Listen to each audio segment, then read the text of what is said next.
সাহাবারা জিজ্ঞেস করলেন, ইয়া রাসূলুল্লাহ, ইয়া হাবিবাল্লাহ,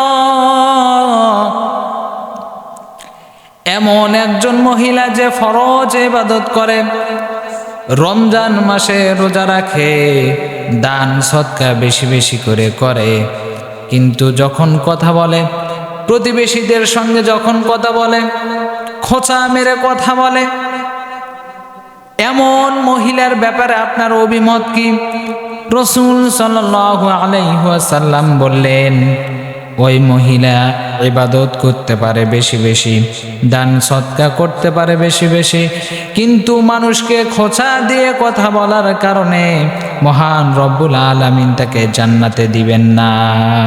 পক্ষান্তরে সাহাবারা জিজ্ঞেস করলেন, ইয়া রাসূলুল্লাহ, ইয়া হাবিবাল্লাহ,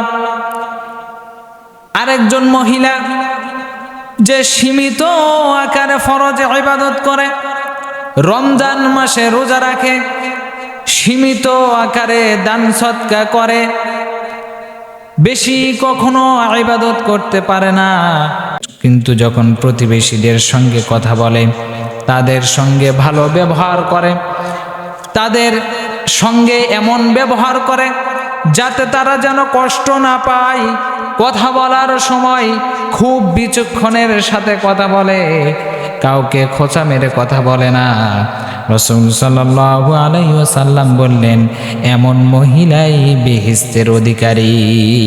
সুবহানাল্লাহ। আমরা তো মানুষের সঙ্গে কথা বলার সময় কাউকে খোঁচা মেরে যদি কথা বলতে পারি, তাহলে নিজেকে খুব বুদ্ধিমান মনে করে, কিন্তু রাসূল সাল্লাল্লাহু আলাইহি ওয়াসাল্লাম বলেছেন, মানুষকে খোঁচা মেরে যদি কথা বলো তুমি, তাহলে জান্নাতে যেতে পারবে না। এমন ব্যবহার করতে হবে আমার কথার দ্বারা যেন কোনো ভাই কষ্ট না পায়। আল্লাহ তাআলা বুঝার তৌফিক দান করুন সকলে বলে আমিন।